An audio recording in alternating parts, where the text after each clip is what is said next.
اس سے پہلے یہ ہوا کہ ابراہیم لودھی کے زمانے میں وہ آیا شیر خان، اور اس نے ابراہیم سے کہا کہ یہ جاگیر میرے نام کر دو۔ اس نے کہا تمہارے باپ کی جاگیر ہے، میں تمہارے نام کیسے کر سکتا ہوں۔ جب وہ مر گیا اس کا باپ، تو پھر وہ بادشاہ کے پاس آیا ہے، ابراہیم لودھی کے پاس، یہ بابر سے پہلے کی بات ہے، تو بادشاہ نے جاگیر اس کے مرے ہوئے باپ کی اس کے نام کر دی۔ اب وہ یہ آرڈر، ریٹن آرڈر لے کر جب گیا تو اس نے اپنے سبتیلے بھائی سے جاگیر لے لی، لیکن جب بادشاہ مر گیا ابراہیم لودھی بابر کے ساتھ جنگ میں، تو اس کے لکھے ہوئے آرڈر کی، فرمان کی بھی کوئی حیثیت نہیں رہی، چنانچہ ایک دفعہ پھر اس سے جاگیر چھن گئی۔ 3 دفعہ یہ خاندانی آبائی جاگیر شیر خان کو ملی، 3 دفعہ چھنی۔ اس زمانے میں بہار کا جو حکمران تھا، یہ سب بہار کا ذکر ہو رہا ہے، اس کا نام بہار خان تھا، بہار خان۔ تو فرید خان اس کی ملازمت میں چلا گیا، اور وہاں جا کر اسی نے شاید اس کو لقب دیا تھا شیر خان کا۔ وہاں جا کر اس کے کافی ٹیلنٹ کی وجہ سے، اپنی ایڈمنسٹریٹو سکلز کی وجہ سے، اپنی صلاحیتوں کی وجہ سے یہ اس کے اتنا نزدیک ہو گیا کہ یہ بہار کے صوبے کا آل ان آل ہو گیا، کیونکہ ٹیلنٹ تھا اور ہر کام یہ بادشاہ کا کرتا تھا، اور بادشاہ اس پر بہت زیادہ ڈپینڈنٹ ہو گیا تھا۔ اس کے بعد اس نے بنگال پر بھی قبضہ کر لیا۔ اتنی دیر میں بابر کا انتقال ہو چکا تھا۔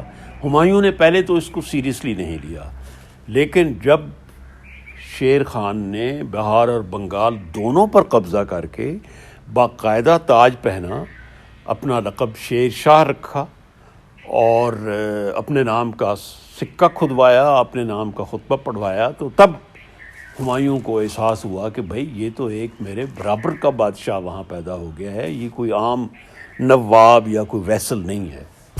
تو تب پھر اس کے بعد جو آپ کو بتایا تھا کہ ہمایوں اور اس کی لڑائیاں ہوئیں، جس میں ظاہر ہے کہ جو ٹیکٹکس تھے لڑائی کے، اور جو فن حرب تھا، لڑائی کا جو فن تھا، اس میں تو ہمایوں کی حیثیت شیر شاہ سوری کے مقابلے میں بالکل بچے کی تھی، کیونکہ دونوں کے ٹیلنٹ میں زمین آسمان کا فرق تھا۔ ہمایوں اس کا کبھی بھی مقابلہ نہیں کر سکتا تھا۔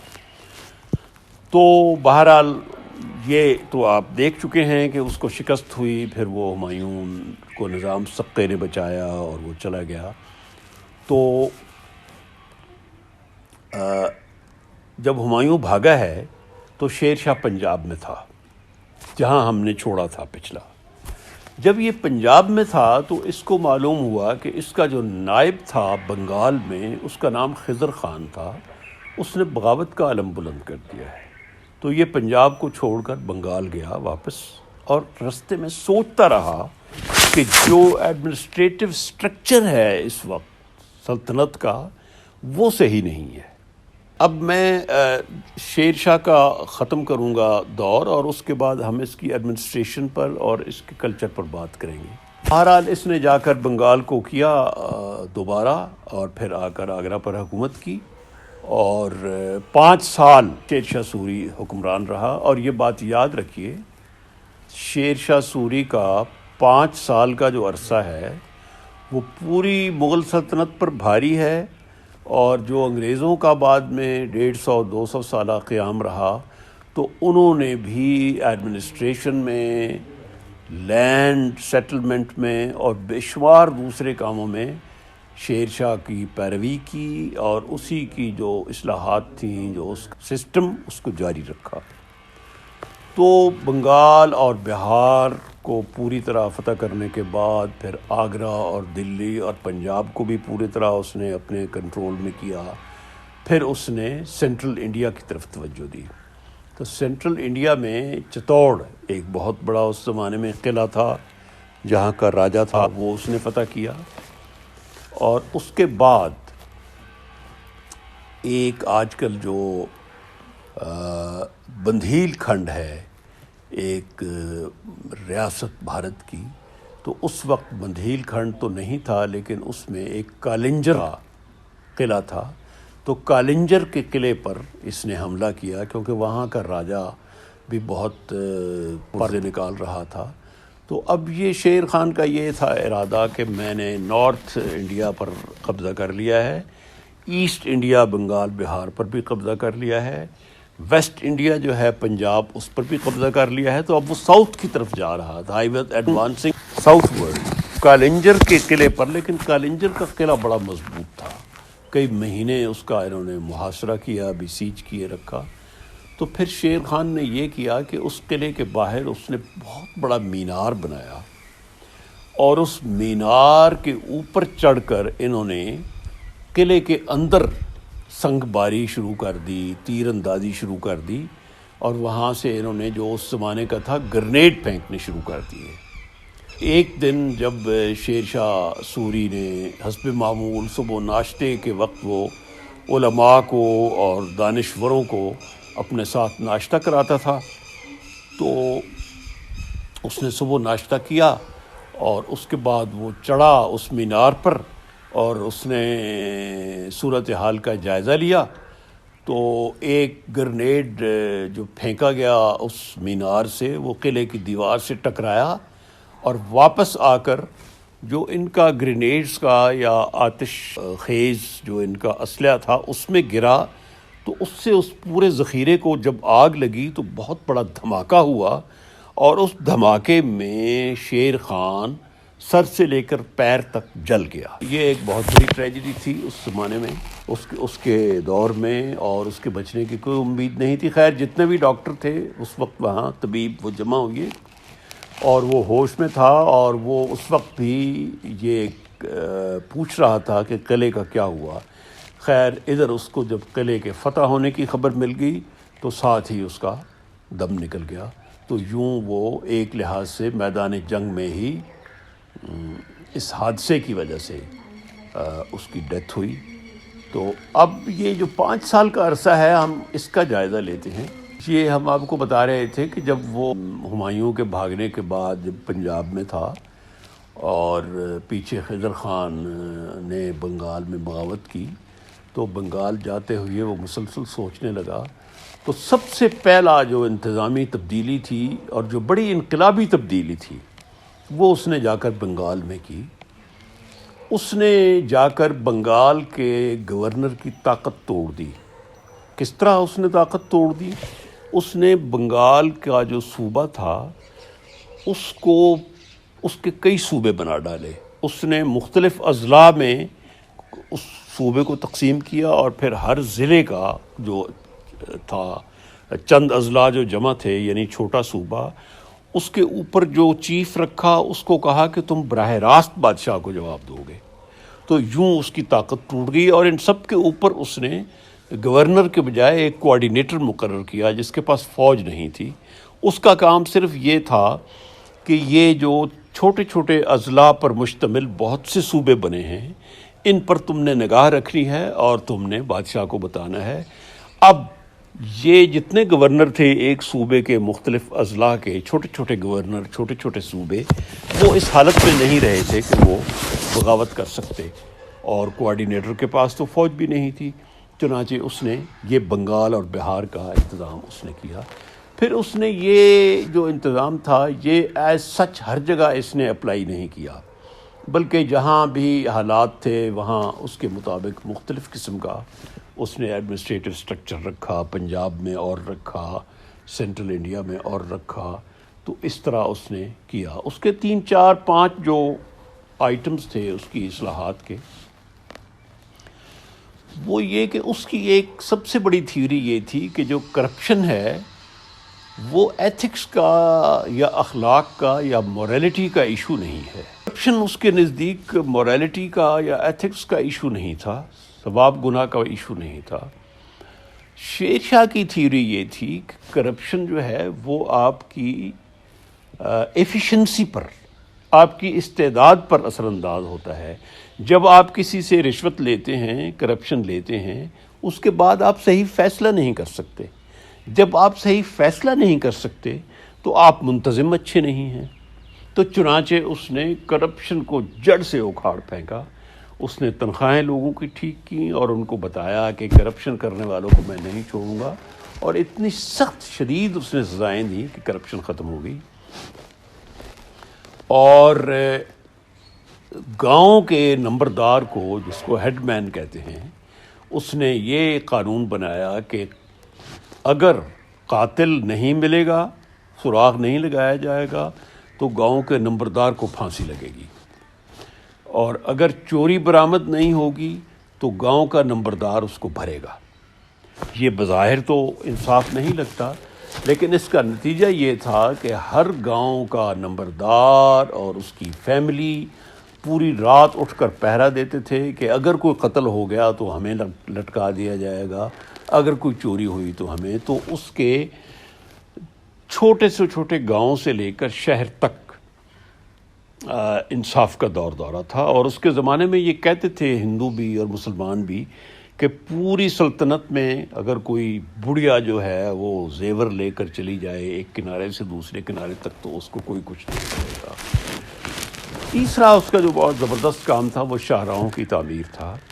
5 سال کے عرصے میں اس نے سب سے بڑی سڑک تو بنائی ڈھاکہ اس وقت جس کو سنار گاؤں کہتے تھے، اس سے لے کے پشاور تک۔ ایک ورشن یہ ہے کہ یہ سڑک پہلے تھی، اس نے اس کو صحیح کیا، میٹل کیا۔ یہ بہرحال زیادہ روایت یہ ہے کہ یہ اسی نے بنائی ہے، جس کو ہم جی ٹی روڈ کہتے ہیں، گرینڈ ٹرنک روڈ۔ یہ کلکتہ سے سنار گاؤں سے شروع ہوتی ہے، پشاور تک جاتی ہے۔ انڈیا میں تو ایسی بھی بہت سی کتابیں چھپی ہیں، food on G T road یا ٹریولنگ کی اور بہت سے اسپیکٹس۔ یہ بڑی پاپولر کتابیں ہیں انڈیا میں، یہاں بھی کچھ وہاں سے آئی ہیں۔ بہت سی اور سڑکیں، ملتان سے لاہور سڑک بنی، ملتان سے دلی سڑک بنی، اور بھی اس نے بڑی بڑی شاہراہیں بنائیں۔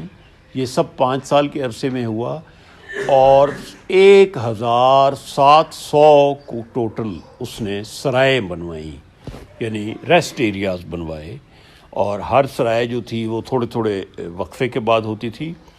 اس میں اس کے 2 کام تھے، ایک تو جو مسافر تھے وہ وہاں جاتے تھے، ان کو کھانا ملتا تھا، ہندوؤں کو الگ کھانا ملتا تھا ان کے مذہب کے مطابق، مسلمانوں کو الگ کھانا ملتا تھا ان کے مذہب کے مطابق۔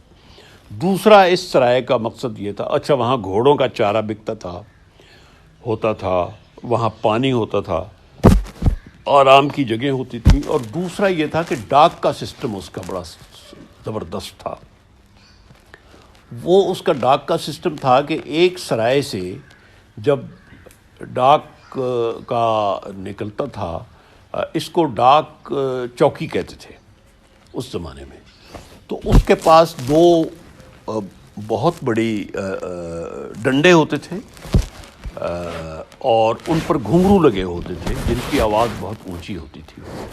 تو وہ جب گھوڑے پر تیز دوڑتا تھا تو اگلی سرائے پہنچنے سے پہلے ہی ان گھنگروؤں کی گھنٹیوں کی آواز وہاں پہنچتی تھی، تو جب یہ پہنچتا تھا تو اگلا آدمی گھوڑے کے ساتھ تیار ہوتا تھا، تو وہ 1 ثانیہ ضائع کیے بغیر اس سے وہ گھنگرو اپنے اس کے تیار ہوتے تھے، اس سے ڈاک کا تھیلا لے کر وہ چل پڑتا تھا، اور یوں سلطنت کے دور سے دور کا جو گوشہ ہوتا تھا، علاقہ ہوتا تھا، اس سے بادشاہ کو ڈاک فوراً پہنچ جاتی تھی اور لوگوں کو بھی ڈاک پہنچ جاتی تھی۔ فوج کو اس نے یہ کہا ہوا تھا کہ ایک سٹہ، ایک خوشہ بھی اگر کسی کا تباہ ہوا تو میں نہیں چھوڑوں گا۔ چنانچہ یہ کئی دفعہ ہوا کہ اگر کسی فوج نے وہاں پڑاؤ کیا ہے اور کسی سپاہی سے ایک بوٹا، ایک پودا یا گندم کا ایک سٹہ بھی ہوا ہے تو وہ اپنے ہاتھ سے اس سپاہی کا کان کاٹتا تھا، 1 یا 2 اس کے جرم کے مطابق، پھر اس سپاہی کو پوری فوج میں، پوری لشکر میں پھیرایا جاتا تھا۔ تو اس کا یہ نتیجہ ہوا کہ سپاہی جہاں پر قیام کرتے تھے فوج، وہ ساتھ پہرا بھی دیتے تھے کہ اگر کسی اور نے فصل تباہ کی تو ہمارے کان کاٹ دیے جائیں گے۔ ٹریڈرز کا وہ بہت عزت کرتا تھا، وہ یہ کہتا تھا کہ اگر ٹریڈرز کو ہم نقصان پہنچائیں گے تو پھر سلطنت نہیں کر سکتی۔ چنانچہ اس کا ٹیکس کا سسٹم بڑا انصاف پسند تھا، ایکوٹیبل تھا، اور یہ سارا جو اس کا سلسلہ تھا یہ بعد میں مغلوں نے بھی کیا، اور کچھ چیزوں میں اس نے علاؤالدین خلجی کی بھی، نے آپ کو پہلے ایپیسوڈ میں بتایا تھا کہ علاؤالدین خلجی نے بھی بہت اصلاحات کی تھیں۔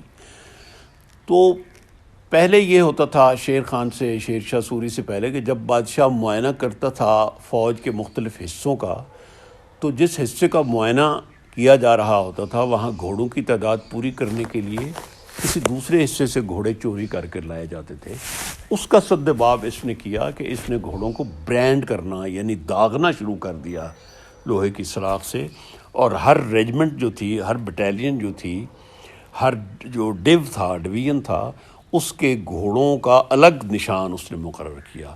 تو یوں پتہ چل جاتا تھا کہ یہ جس ریجمنٹ کا یا جس حصے کا معائنہ ہو رہا ہے، اس کے گھوڑوں کا یہ نشان ہے، تو چنانچہ اس کی کمی پوری کرنے کے لیے کہیں اور سے گھوڑا نہیں لایا جا سکتا تھا۔ یہ اس نے کیا۔ ایک اور بات جو اس کے عہد میں بڑی نمایاں تھی، وہ یہ کہ افغان جو تاریخ میں اس وقت سے لے کے آج تک ہمیشہ آپس میں لڑتے بھڑتے رہے ہیں، شیر شاہ سوری کے 5 سال واحد زمانہ ہے جس میں ہندوستان میں بے شمار پھیلے ہوئے افغان بہت زیادہ تھے تعداد میں، بنگال، بہار، ظاہر ہے حکومت بھی تھی ان کی جو آپس میں قبائل کی جو لڑائیاں تھیں، ان کی آپس میں جو ریولریز تھیں، وہ بند ہو گئیں۔ سب افغانوں کو اس نے اپنے جھنڈے تلے جمع کیا، اور کسی کی مجال نہیں تھی کہ افغان یہ آپس میں ایک دوسرے سے لڑائی بھڑائی کریں۔ ہاں، ایک بات، ان سب اوصاف کے باوجود شیر خان کو تاریخ میں ایک جرم جو اس کے ذمہ لگایا جاتا ہے، وہ یہ کہ جنگ جیتنے کے لیے وہ ہر ممکن دھوکہ اور فریب کرتا تھا، اور وہ یہ کہتا تھا کہ مذہب کا سہارا لیتا تھا، جس طرح ہمارے سارے حکمران اس وقت سے لے کے کرتے ہیں آج تک۔ آپ نے دوسرے ایپیسوڈ میں سنا تھا کہ رانا سانگا سے لڑائی جیتنے کے لیے بابر نے بھی جہاد کا اعلان کیا تھا اور شراب کے مٹکے توڑ دیے تھے، بھی مذہب کا سہارا لیتا تھا۔ مثلاً ایک بہت بڑا راجا تھا وہاں، اس کا نام تھا پورن مل کا راجا جو تھا، اس کی ریزسٹنس بہت زیادہ تھی، اس کے علاقے کا نام اس وقت میرے ذہن میں نہیں ہے۔ تو اس کو فتح کرنے کے لیے جب اس کے سارے جنگی حربے ناکام ہوئے تو اس نے اس کو صلح کی پیغام بھیجا، اور وہ اپنے سارے عورتوں، قبیلوں، خاندان اور اپنے ساتھیوں کے ساتھ اس کے پاس آ گیا، لیکن آ کر اس نے پھر ان کو رات کو قتل کر دیا، اور پھر اس نے یہ کیا کہ جی اس نے بھی مسلمان عورتوں کو قتل کیا تھا اور ان کو ڈانسر بنایا تھا۔ یہ ایک تاریخ کا مشہور واقعہ ہے، لیکن بہرحال ہمیں ہمیشہ یہ ذہن میں رکھنا چاہیے کہ جب ہم ان مسلمان بادشاہوں کا ذکر کرتے ہیں تو ہمیں اس لحاظ سے جذباتی نہیں ہونا چاہیے کہ یہ کفر اور اسلام کا مسئلہ ہے۔ یہ بالکل ویسے ہی تھے اقتدار کے لیے سب کچھ کرنے والے، جس طرح باقی ہندو راجے تھے اس وقت اور مہاراجے تھے۔ ہندوؤں نے ان کے خلاف بغاوت بھی اسی لیے نہیں کی کہ یہ ان کے لیے ویسے ہی تھے جیسے ہندو بادشاہ تھے۔ کوئی نیشنلزم اس وقت یا کوئی قومیت کا تو سوال نہیں تھا، سب کا یہی تھا کہ اپنا اقتدار طویل کرنے کے لیے مذہب کا سہارا لو، سماج کا سہارا لو، ذات پات کا سہارا لو۔ تو اس طرح یہ ہوتا تھا۔ یہ تھا اس کا ایک مجموعی تاثر شیر شاہ سوری کا، اور اس کا یہ 5 سال کا عرصہ، اس کا جو زمینوں کا، ریونیو کا، ٹیکسوں کا جو بندوبست تھا، بعد میں مغلوں نے بھی اس کو برقرار رکھا، انگریزوں نے بھی برقرار رکھا، اور آج کل جو ہمارا پٹواری کا بندوبست ہے اس میں بھی اس کا بھی بہت سا حصہ ہے۔ اور پھر اکبر کے زمانے میں جو راجہ ٹوڈر مل تھا، جو چونیا کا تھا، جہاں کے ہمارے پروفیسر اظہر صاحب ہیں، اس کا بھی وہ بھی ابھی تک اسی طرح برقرار ہے۔ تو بہرحال شیر شاہ سوری کا یہ ہم نے اس ایپیسوڈ میں دیکھا ہے، اور اس کی تاریخ میں بہت بڑا مقام ہے، اس کا بہت دلچسپ اس کا ہے یہ سلسلہ، اس کا اتار چڑھاؤ۔ اور پھر یہ ایک انٹرلیوڈ تھا کہ مغلوں سے اس نے اقتدار لیا، اور اس کے بعد جب وہ چلا گیا تو 8-10 سال اس کے جو سکسیسر تھے، اس کا بیٹا جلال خان تھا، وہ اسلام شاہ کے لقب سے تخت نشین ہوا۔ 10 سال اس نے حکومت کی، لیکن آہستہ آہستہ سا زوال ان کا آ گیا، یہ آپس میں بھی لڑنے بھڑنے لگے، اس کا بیٹا، اس کے کزن، بھتیجے، بھانجے سارے۔ تو آخر میں پھر آ کر ہمایوں نے دوبارہ اپنی سلطنت ریسٹور کر لی۔ ہمایوں کی جو ریسٹوریشن ہے اور پھر کس طرح ہمایوں نے اپنا عہد پورا کیا، یہ ہم اگلے ایپیسوڈ میں آپ کو بتائیں گے۔